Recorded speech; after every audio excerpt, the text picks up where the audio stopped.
our social media platforms is TV3 Ghana. You can also download the 3 News app on the Google Play or App Store and watch us live from wherever you are. Our top stories this afternoon. Family of slain social activist Mohammed Kaka rejects Ejura committee report which links death of their kinsman to a family feud. Many families of victims of the deceased persons during the disturbances want security operatives to be prosecuted.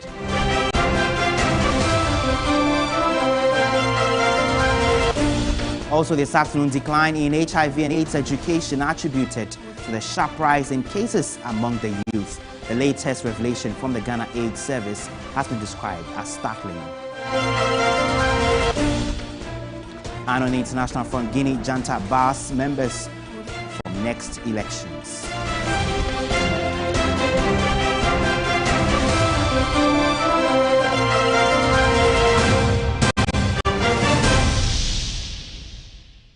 We have details of these stories and even more, including sports and entertainment, if you stay with me over the next 60 minutes. Let's begin this afternoon from here. Because an alarming 12,000 people died from HIV-related causes last year alone, with an equally high figure of over 5,000 young people infected in that same year. The Ghana AIDS Commission's latest report revealed many more females were infected in the year under review. Director General of the AIDS Commission, Chairman Ejura, tells TV3 transactional sex has been found to be one of the causes of increasing figures among women. Sexual violence is found to be associated with HIV transmission risk. And so if, for example, the young girls who were sexually abused became pregnant, it is quite likely that some of them may have gotten sexually transmitted infections or even HIV. There are new ways, let me say, young people have adopted new behaviors. Apart from the sugar mommy, sugar daddy syndrome, we also have what they call, friends with benefit, where they will have girlfriends or boyfriends, and the idea is that if you sleep with me, you have to give me money. Some of them also, in fact, majority of young women are into transactional sex. That is where they think that whenever they have sex with someone, they should get something back. It can be money, it can be gift, it can be any other thing in exchange for sex. They don't see themselves as prostitutes, but it is a practice that exposes them to HIV transmission. The other thing is that more and more young women are exchanging sex for money on the streets, what we call sex work, and that is also quite worrying. And so if we can see change in these areas, then I believe we will be making a headway towards achieving epidemic control and ending AIDS in the country.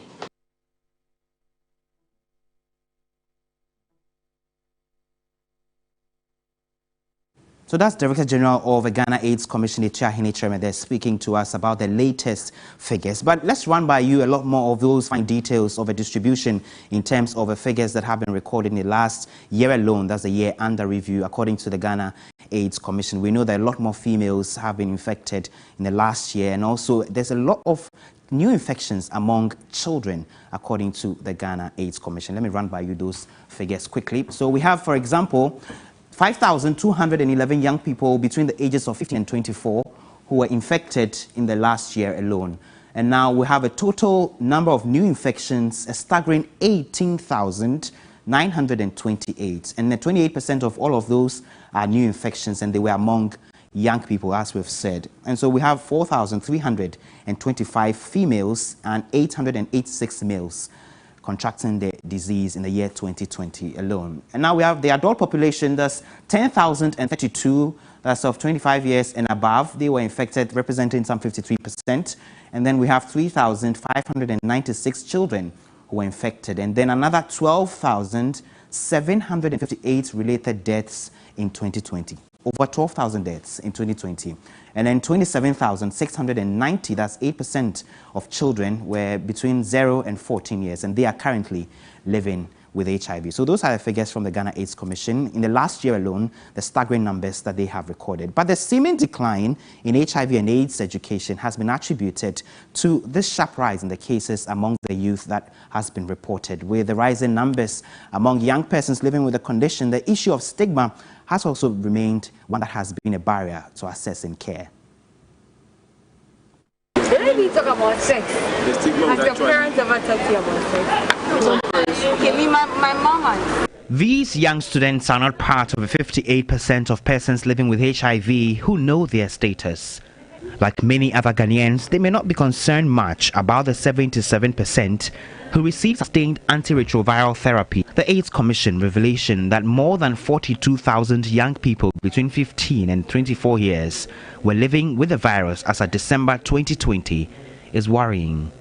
So if our parents are to educate us on sex or their adolescents, reproductive health and all that, I think we wouldn't be where we are now. It's very possible that someone around me might have, HIV, but feels very shy or feels afraid of the stigma.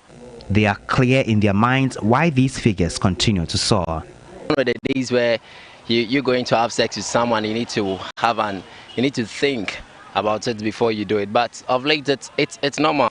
It hasn't really come to mind that maybe I have it or someone close to me has it. But who is to blame?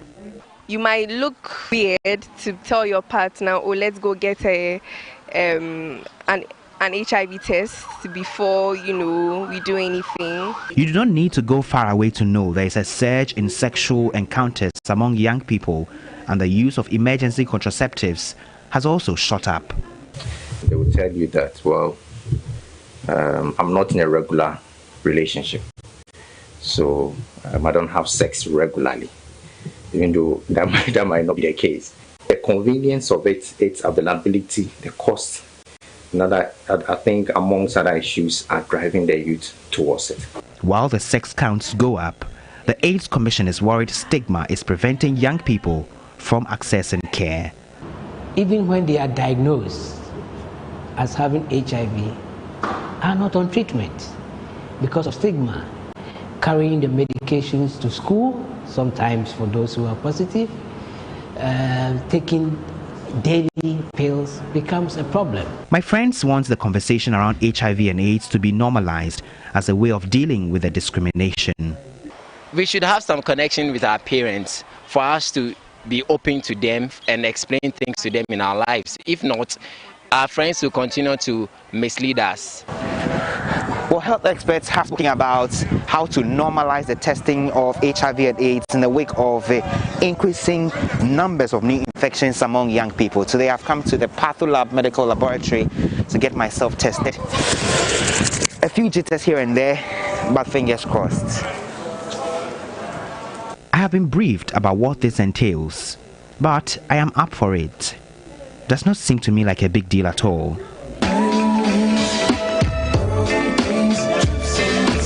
The wait can get anxious sometimes. After at least 12 minutes, the results were ready. The test results is non-reactive, meaning that you don't have it.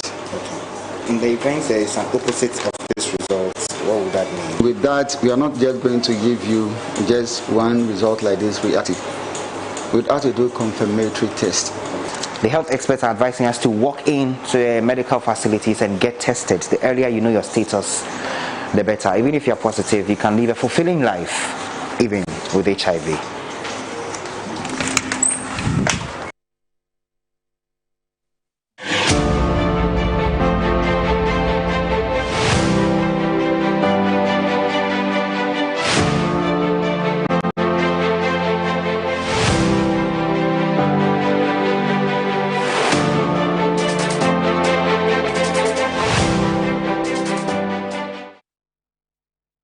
Time now to do some updates on our continuing series on abandoned health facilities across the country. The minority in Parliament has indicated it will file a private member's motion to compel government to complete abandoned district hospitals that have been left to rot in other parts of the country. Members of a select committee on health on an unannounced inspection of a gang of 7 district hospitals started by the Eswa Mahama administration are daring the government to put out a supposed audit of the abandoned health facilities implicating any past government official. Komala Kluche has the rest of the story. If you thought that the ripped off roof in one of the structures is just the problem with the Abetifi District Hospital that has stalled, you probably might have been mistaken. This is what the structures have been left to.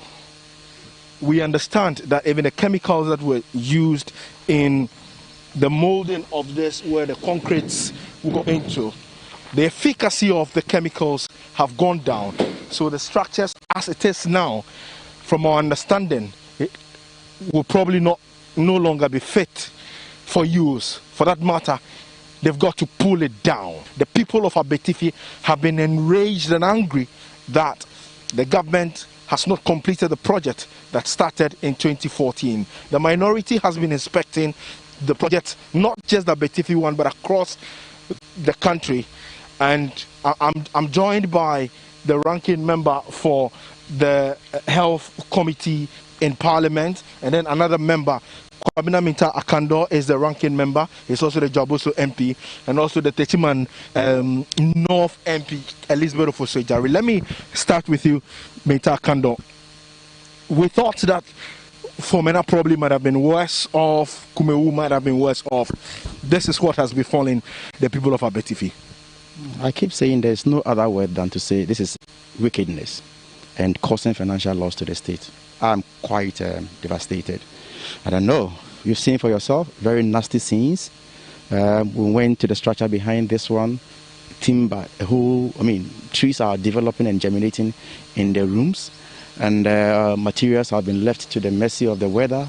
Some structures have been ripped off. I think that even before they can continue this project, they need a complete assessment of the structures before they can continue with this project. I don't know why we should get to this level. Have you been told the state of the audits that they were doing? Okay, so it's been about 4 years now. I don't know which forensic audit cannot be done in the space of 4 years. Assuming without admitting that there is any wrongdoing, it is without prejudice to what the government has to do in completing this project. We've been told that we have 6 districts here, and this is the only government hospital available. So I think that the government need not give anybody any excuse, but to go ahead and then complete this project. I mean, you can see the remains, if I have to use that word advisedly. Here, many have said that, yes, this is the second time that you've been on the road doing this. This time around, you've come again. To what extent are you going? Is this just for the fun of it? So what I think we have to be doing differently at this time is to compel the government. And if I say to compel, we have a tool available to us to come by a private member motion to discuss this on the floor of the House and to resolve as to the way forward. And so going back, we would engage the leadership of the House, and then by your assistance, we'll give them the pictorial evidence. And if possible, I think that we should have a private member motion to compel government to come back and do this project before even if any other new structures. How soon do we get this? Parliament is coming back in a few days' time. How soon do we get this done? I believe that immediately we resume, in the first week of our resumption, we will push this. But you see, it is by the minister will, the speaker will have to admit the motion. So I will not be able to speak on whether or not it will be admitted, but I hope and pray that it convinces Mr. Speaker to admit such a motion so that we'll take it from there. Many thanks to you, Kwabena Minta Akando. So whilst the people of Abetifi are enraged and continue to live in disbelief that the 200-bed district hospital capacity that they wished would serve almost about 6 districts that they have around, well, this is what they have to contain Komla Klucher. TV3 News, Abetifi.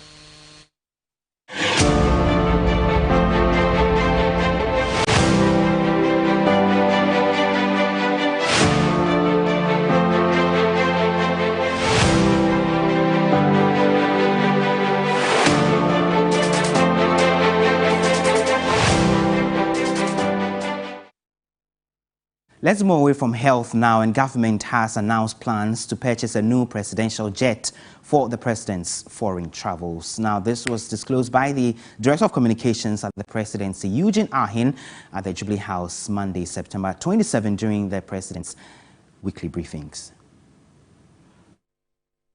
You will recollect that when the government of President John Ejura Kufuor left office in 2008, it had procured 2 jets, the current Falcon, and then a bigger Embraer, if I'm not mistaken. And for one reason or another, the bigger jet was cancelled, and we were left with this particular one here. I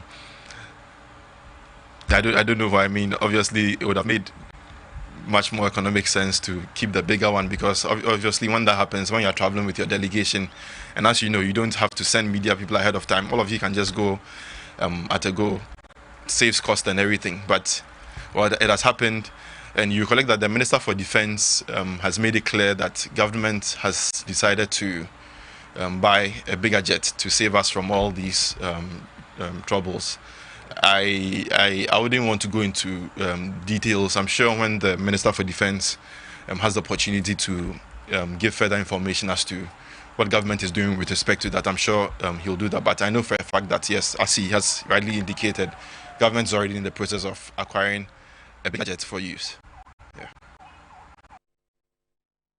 Communications Director at the Presidency, Eugene Ahin there. Now, the issue of a presidential jet has come strongly in the last few days following an allegation by Norton MP Samuel Kujetua Blakwa that President Akufo-Addo's recent trips have cost the state some 10 million cedis, regardless of the fact that the Falcon 900EX easy aircraft was in good condition. Let's bring you now details of the country's procurement of presidential jets or aircrafts in the last few years. So we have the Falcon 900EX easy aircraft. It was the 4th presidential jet. It was ordered in 2008 by then President John Ejura Kufuor.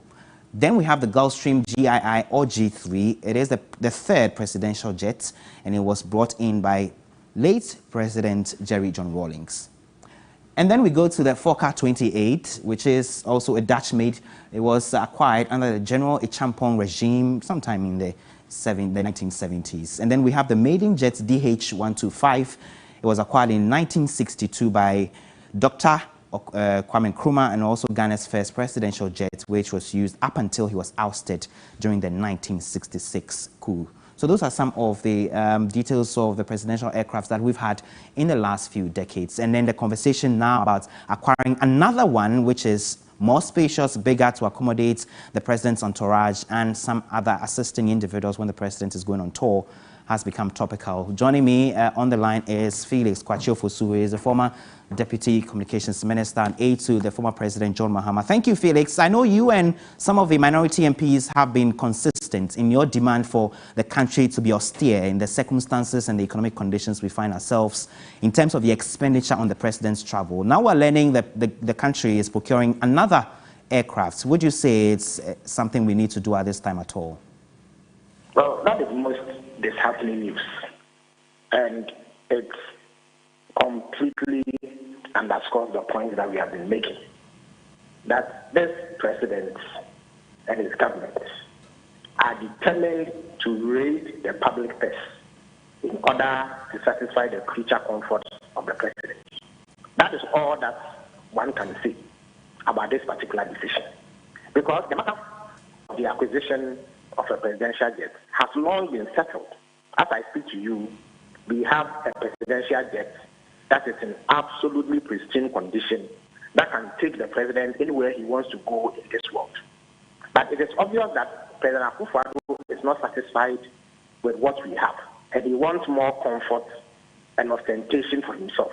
So for that reason, he has decided not to use the presidential jet we have bought for him, but to dip his hands in state coffers and travel in very, very expensive fashion.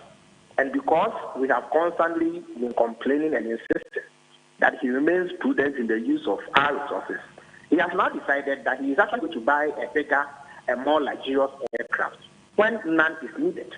So I think that the people of Ghana need to be extremely worried about this obstinate posture of the president and his government, that they will simply not listen to any exhortation or advice to be prudent in the management of our resources.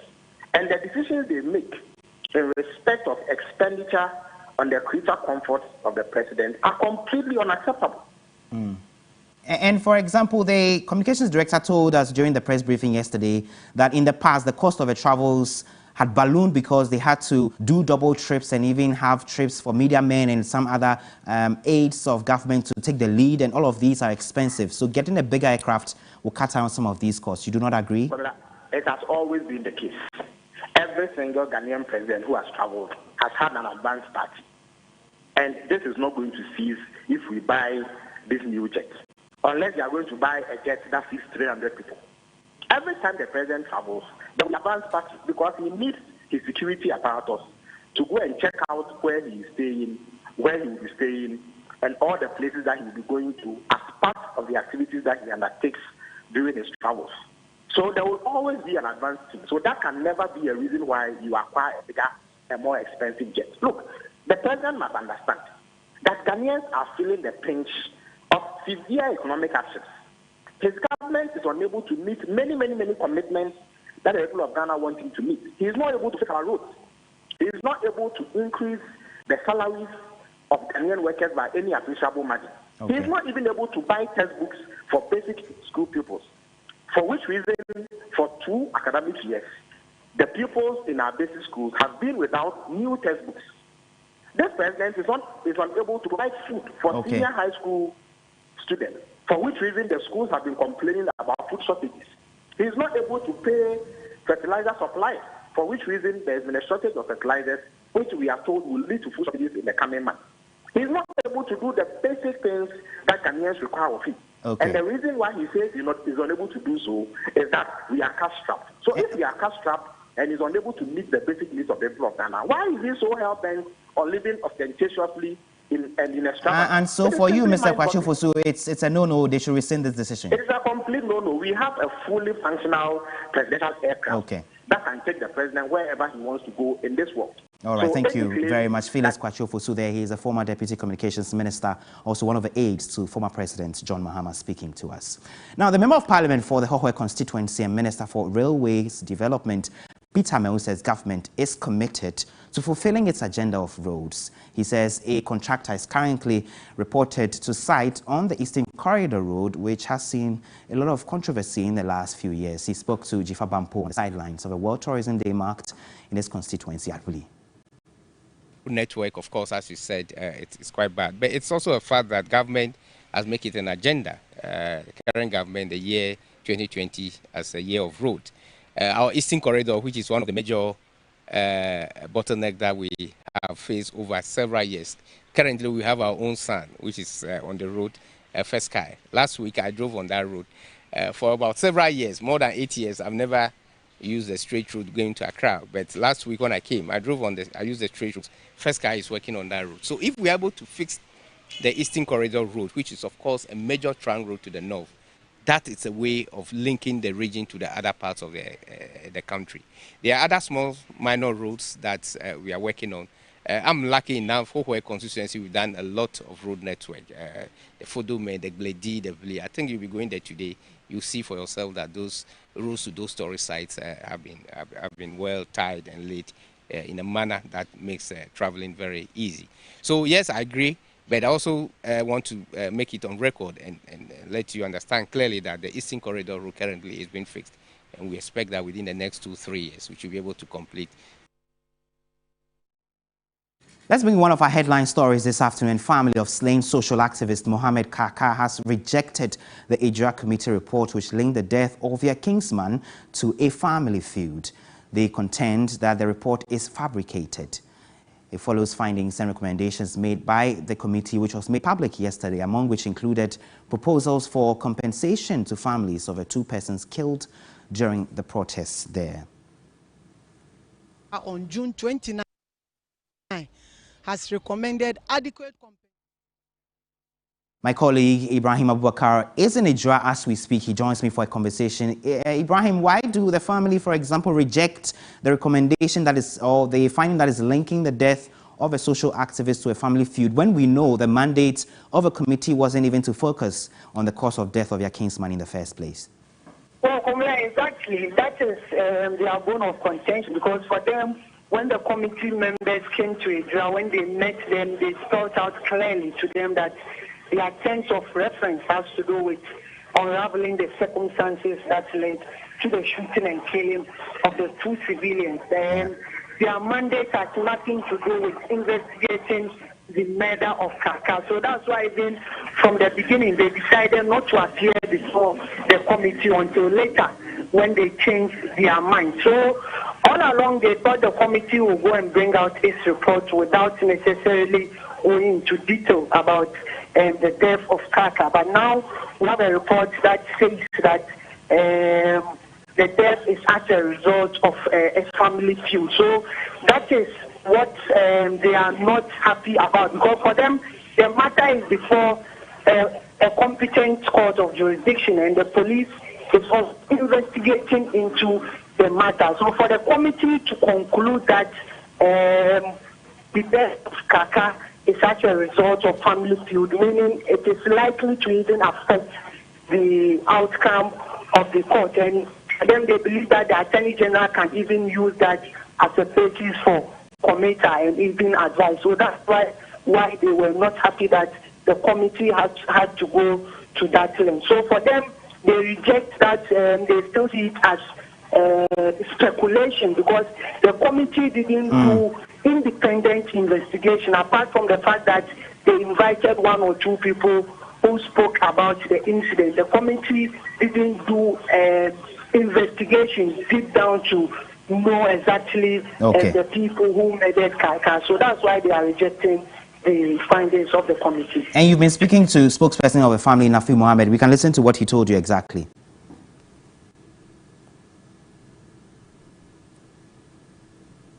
When you look at the framework and other emphasis of the committee, you realize that the committee was only in to find out what really happened on the 29th. That's the unfortunate shooting of the civilians.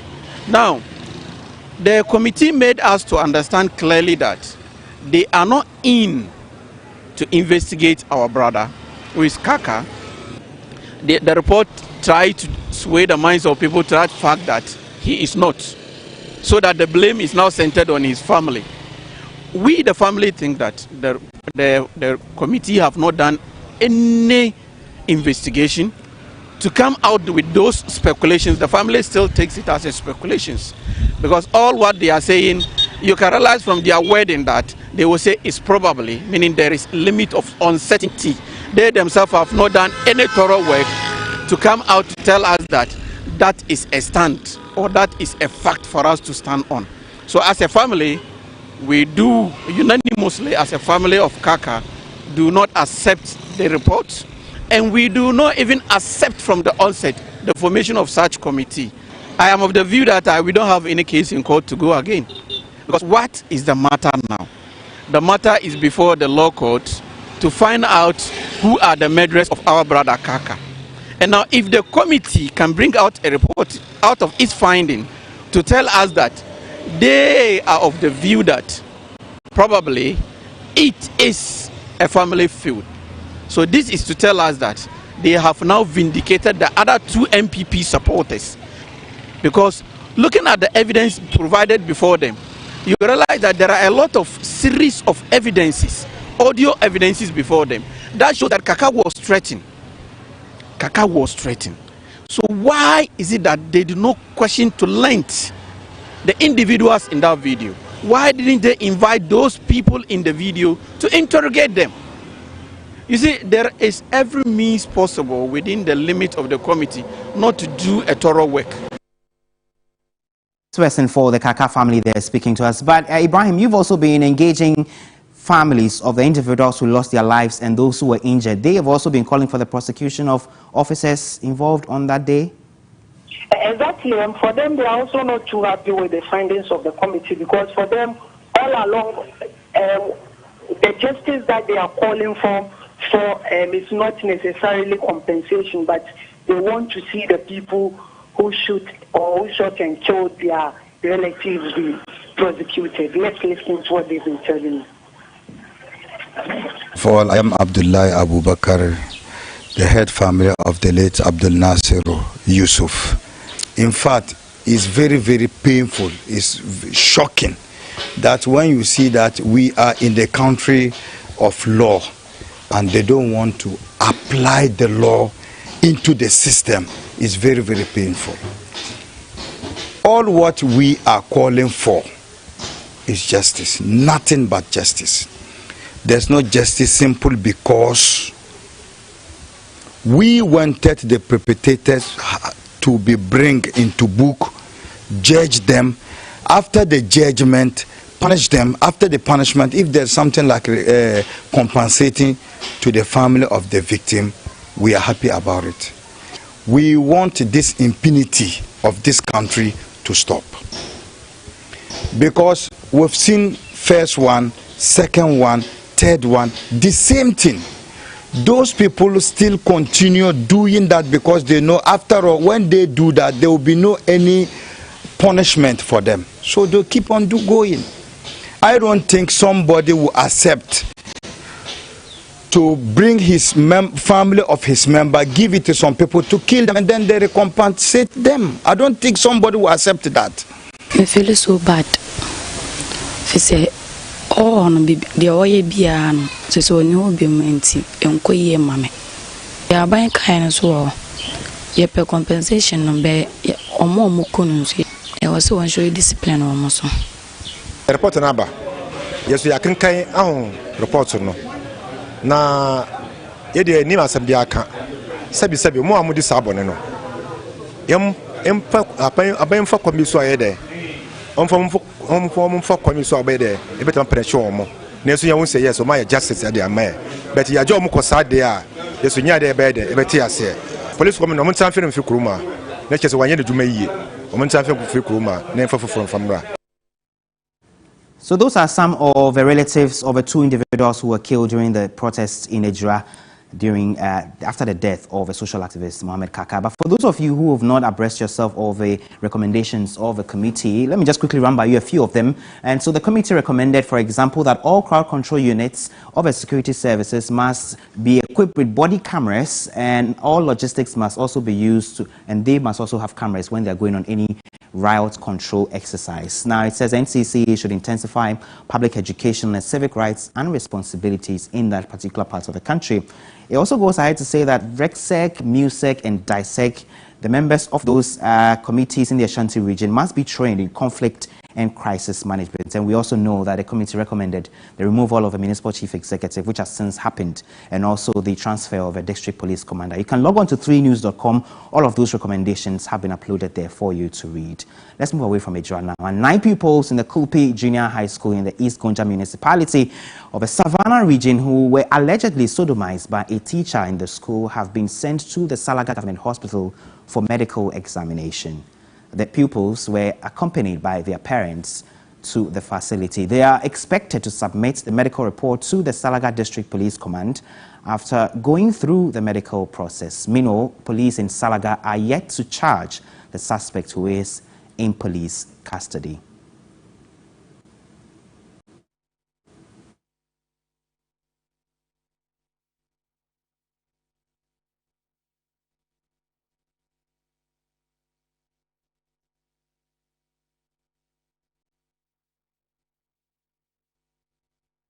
Let's engage a public relations officer for the police in the region to give us the latest on this particular development of a teacher who is alleged to have sodomized 9 pupils in the school. And thank you for joining us here on MiddayLive. So do we know what charges you're preparing to prefer against the teacher in this circumstance? The line is thin. I barely can hear you. Right. I was just asking, do we know what charges you are planning or preparing to slap on the teacher who is suspected to have sodomized these individuals? Yes, I think that the police will be in a better position to slap whatever charges that they should send out to him. And from your directorate as educationists, is there any disciplinary procedure some teachers in a circumstance like this could be taken through? For now, I would not like to speak on that, please. I wouldn't like to prefer any charges. Yeah, I'm asking, in terms of your disciplinary code, what is the procedure for a teacher who, for example, in your estimation, has misconducted himself and needs to go through some of these disciplinary procedures? I think we've lost him there on the line. You're still watching Midday Live with me, Komladum. We have more stories if you stay with us after the break.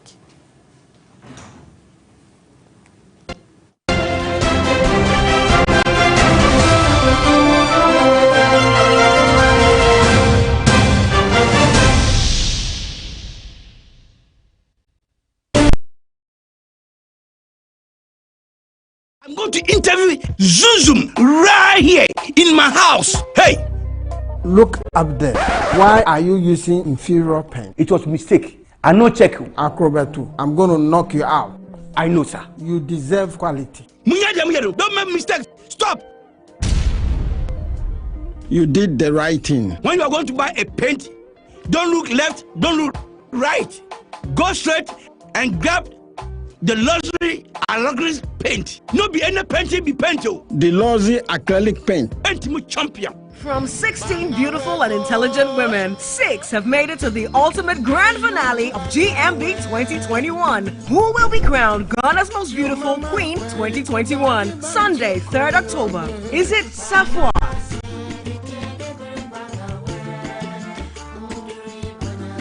Manu? Akosia? Mfojo? Settle? Wedaga? Vote for your favorite via short code *713 *13# GMB, rediscovering true beauty. And is sponsored by Lavon's Tomato Mix, Camel now from Kerex, Freedom from Casaprecum, GTP, Darling Lemon Drink, Airtel Tigo's Big Time Bundles, Lufat, Deluxe Acrylic Paint, Heaven Black Mosquito Spray and Coil, and Napa Mackerel, Geisha, Close Up, Ayo Insurance, Fun Milk Nutri Day Yogurt, and supported by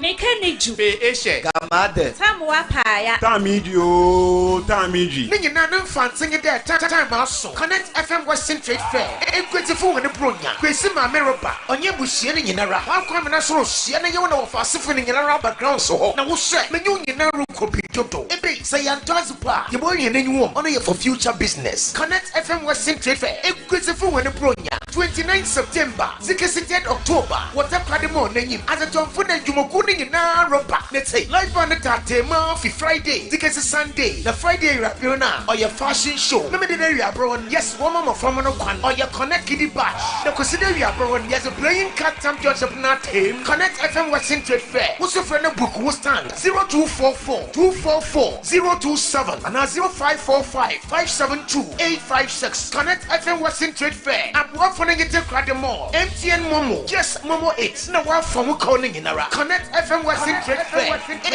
good for the program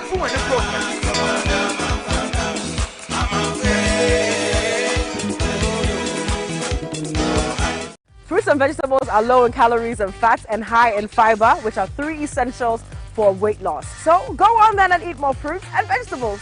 Hop on the Fat to Fit train and lose weight the right way. Lego.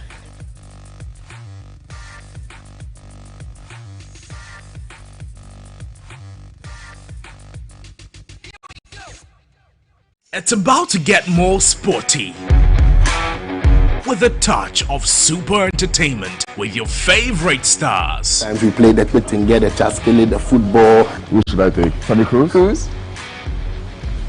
Why? While keeping you up to date with every trending issue in your world of sports on Warmer Plus. But in comes Thomas Tuchel and everything changes. And when he said he want to be better than me, I was happy.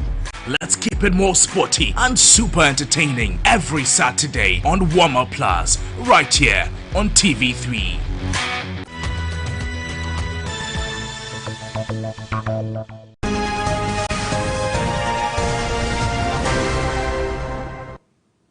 It's time for business here on MiddayLive. My name is George Quinn. Good afternoon, and let's begin from the Central Bank, because the Bank of Ghana is phasing out the 1 cedi and 2 cedi notes to be replaced by the 1 cedi and 2 cedis coins. Governor of the Central Bank, Dr. Ernest Addison, says the notes are not cost-effective, adding that they were printed only to serve as commemoration for Dr. Kwame Nkrumah, and therefore the bank has no intentions to print any more of such denominations. You would recall that this was a note that was issued as a commemorative note. So commemorative notes are not notes that you continue to print, right? And therefore, what we have done in the last 2 years is to introduce the 2 cedi Ghana coin, right? And the 2 cedi Ghana coins, I believe, are circulating, and you would expect that eventually they would more or less play the role that the 2 cedi notes are playing. Both the 1 Ghana cedi note and the 2 Ghana cedi note would eventually be phased out because they are not cost effective in terms of the printing costs of notes that circulate very widely, and they come back very torn and soiled and very difficult for currency processing machines to process them. We have bales and bales of 1 cedi notes which we are not even able to process. So the view in the longer term is to more or less, get out of the notes of 1 cedi and 2 cedi, and then use 1 Ghana cedi coin and the 2 Ghana cedi coin. Well, it's just right that we get reactions on BOG's directive, and this is what you had to say. Medium kura me boss bi a mitara coins to any papers me save coins ni papers or medium ankasa me mean tusus. But we already have 2 cedi coin. Yeah, so why did you want to change the 1 cedi to coin? Probably, I don't advise it myself, because the coins is getting too much. Very soon you'll be misplacing all your monies. Like me, for instance, today I have a lot of coins in my bag, and it's already enough. It's too much. So me, I don't advise it. Was the coins, if it's fall down, it can be missing. The paper, if you deserve the paper, 1 cedi at least, if you are holding it, you feel like you are holding 1 cedi. Our coins, it will be slow. Imagine I've taken a passenger, he's going to give me 6 cedis, and he gave me 5 cedis with coins, and I'm on bike too. I can remove my phone anytime. It can fall down. So I prefer the paper than the coin. We've been using coins since I was born. There was coins in the system, so it's not a new thing. We can still adjust and go by it. So, you are not left out of this discussion. Just know what you make of this, decision by BOG to, phase out the, papers 2 cedis, to note actually, and just go into our social media platform, TV3 Ghana is what it is. Your contributions will be shared to the rest of the world. Away from that, the bulk oil storage and transportation company boss says there's enough fuel reserve to last for 2 weeks. Hey, what was I saying? In the petroleum's price buildup, that was purposely meant for fuel reserves. That levy is zeroed out. However, we have fuel in our tanks that can last for 2 weeks as of today. Maybe we can call that reserves, but we have fuel in our tanks that can last for 2 weeks. But today, you and I, who are beneficiaries of that petroleum security called strategic reserves, you and I do not pay to have that comfort. Well, Edwin Provençal is the MD for Boss, and he made those observations at a media briefing here in Accra. On that note, we end the business news. Remember, I can get more news updates when you log on to our website, it's freenews.com. My name is George Quinn. Sports is next with Yao Fosulabi. Thanks for watching. Good afternoon.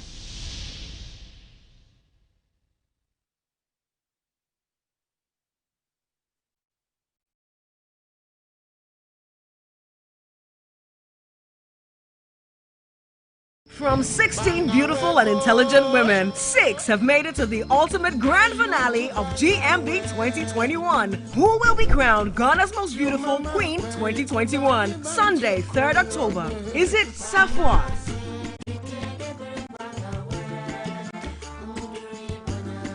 Manu, Akosia, Mfojo, Settle, Wedaga? Vote for your favorite via short code *713*13# GMB, rediscovering true beauty. And is sponsored by Lavon's Tomato Mix, Camel now from Kerex, Freedom from Casaprecum, GTP, Darling Lemon Drink, Airtel Tigo's Big Time Bundles, Lufat, Deluxe Acrylic Paint, Heaven Black Mosquito Spray and Coil, and Napa Mackerel.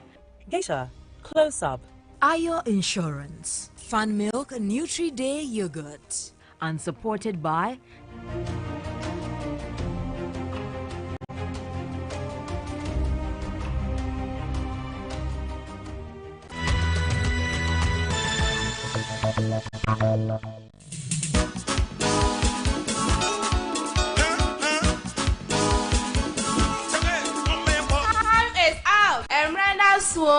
Mekaniju Eshe Gamade Tamwa Paya Tamiji Nina Fanting there time also Connect FM Western Trade Fair Equitable and Brunya Kwesima Roba Onye Bushian in Yara how come na so Siena Yona of Asifin in Yara background so now was said Menu Yanaru Kopitoto Ebe say Antazupa Yaboni and anyone only for future business Connect FM Western Trade Fair Equitable and Brunya 29 September 16th October whatever Kademo name as a top food and Jumokuni in Naropa let's say live on the Tatema Friday tickets is Sunday the Friday Rapiona or your fashion show limited area bro yes one more from no one or your Connect Kiddy Bash the consider area bro yes a playing cat championship not Connect FM Western Trade Fair what's your friend book who stand 0244 244 027 and 0545 572 856 Connect FM Western Trade Fair and what for negative credit more MTN Momo yes Momo 8 no one from calling in Ara Connect FM Western Trade Fair with the food and the program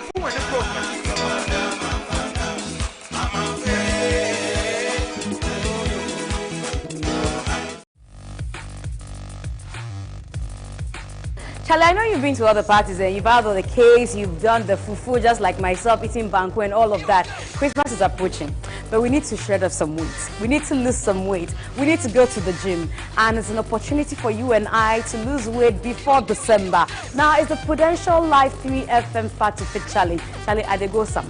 The date is the 2nd of October to the 27th of November 2021. It's just 60 days challenge. If you join me, it'll be only 150 cedis pay. If you come, we go lose weight the right way. How about that? Come register with us on this WhatsApp number. Let's go lose some weight the right way.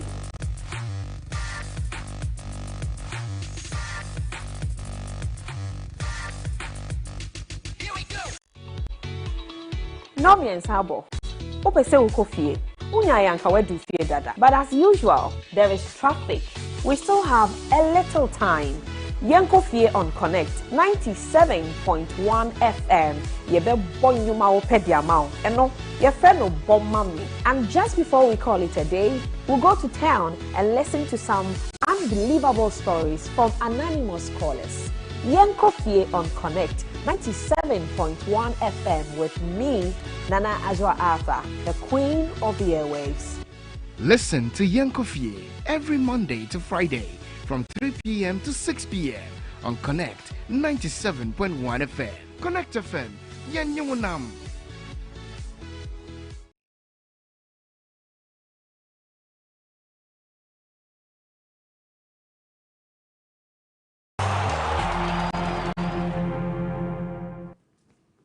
Hi, good afternoon. Time now to do sports here on MiddayLive on TV3. My name is Yao Ofusulabi. Now, in a squad that is not so different from what Sika Kono last name, Milovan Rajevac has named a list of players who he would choose from to face Zimbabwe in the 2022 World Cup qualifying double-header in October. Asante Kotoko youngster Danladi Ibrahim makes a return to the squad, while Arsenal stalwart Thomas Partey, who missed the games against Ethiopia and South Africa, returns after recovering from an ankle injury that kept him out of action for the opening stages of the new season. Another returnee is Ajax Amsterdam star Kudus Mohammed. Fiorentina ace Joseph Alfred Duncan will have the chance to make an impression, this time having missed out on a call-up for almost a year for varied reasons. Turkey-based forward Benjamin Tete, who plays for Yeni Matthiaspor, has also been handed a call-up by the Serbian coach. Ghana plays Zimbabwe in Cape Coast on October 9 before moving 3 days after to take on the Zimbabweans in Harare.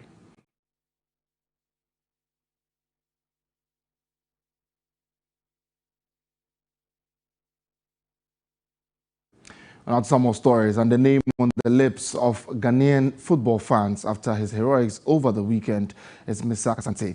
Now, in one moment, the 15-year-old prodigy announced himself on the national football scene. Three Sports spoke to the young forward, and this is what he had to say. Division 2 league match between Golden Cakes FC and Mobile Phone People, Mizak Asante scored a sensational goal that didn't just put his team in a good stead to qualify to the National Division 1 league, but caught the eyes of millions who sang his praise on social media. In a tense match, Mizak dribbled past 5 defenders before rounding the goalkeeper on the byline to score in the 82nd minute. 3 Sports visited Mizak in his home in Choko Chemuena. He is waxing lyrical about the attention he has gotten since that goal.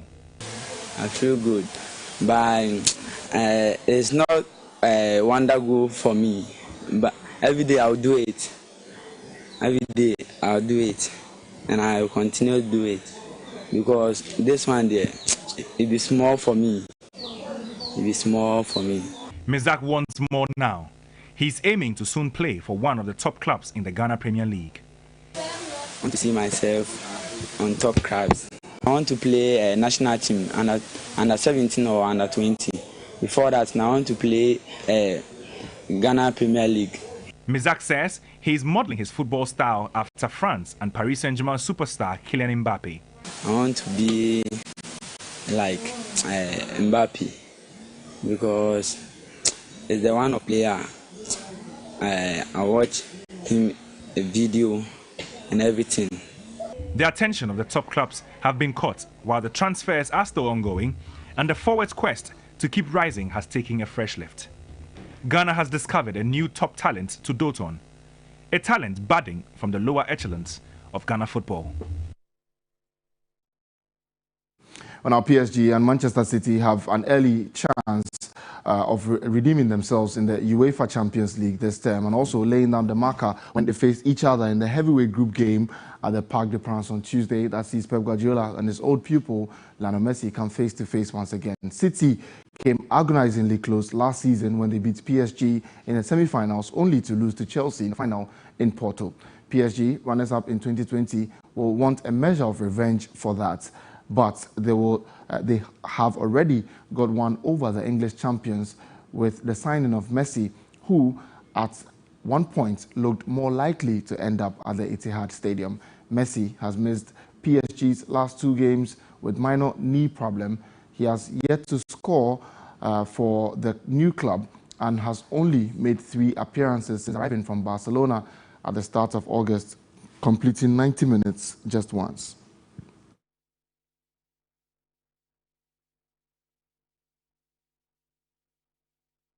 That's all the sports news this afternoon here on Midday Live on TV3. My name is Yao Ofusulabi. The news continues after the break.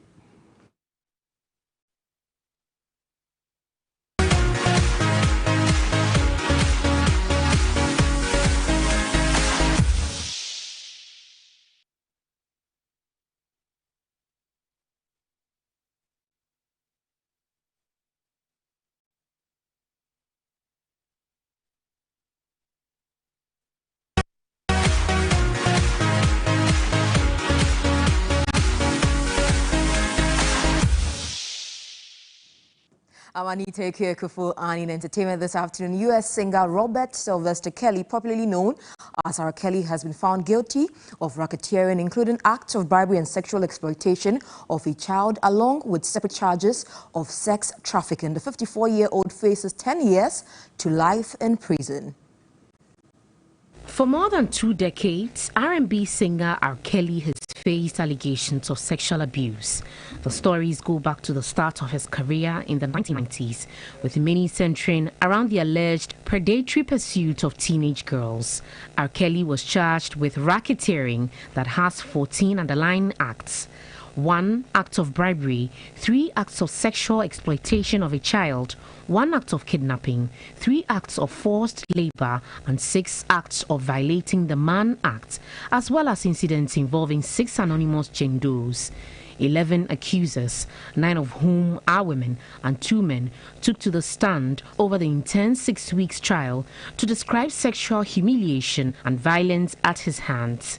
The jury, after 2 days of deliberation, found R. Kelly was the ringleader of a violent and coercive scheme that lured women and children for him to sexually abuse. The verdict comes 13 years after the I Believe I Can Fly singer was acquitted of child pornography charges at a trial in the state of Illinois. Many of the allegations heard in the trial were first laid out in the 2019 documentary Surviving R. Kelly. During the federal trial, the court also heard how he had illegally obtained paperwork to marry underage singer Aaliyah, who died in a plane accident in August 2001 after marrying R. Kelly at age 15. He is set to be sentenced at 10 a.m. on May 4, 2022 by the same federal judge who oversaw his racketeering and sex trafficking offenses. R. Kelly faces 10 years to life in prison. Now, for the first time in Ghana, American Ghanaian gospel songstress Millicent Yankee treated gospel music enthusiasts with soul-lifting music in a concert dubbed The Grace Experience. Renowned gospel musicians, including Elder Mreku Hanamafo Koda, were at hand to support the concert.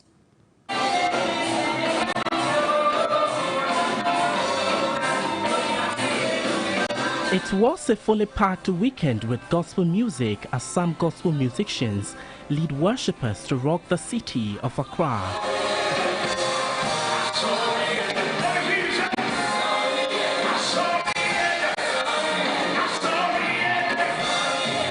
The Perez Chapel in Mataheko hosted the Grace Experience concert with American Ghanaian gospel songstress Millicent Yankee.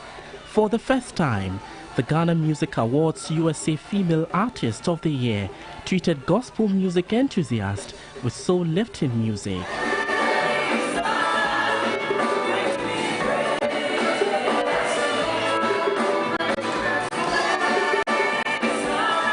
Other renowned gospel musicians, including Elder Dr. Mreku Hanamafo Koda, were hand to support the concert.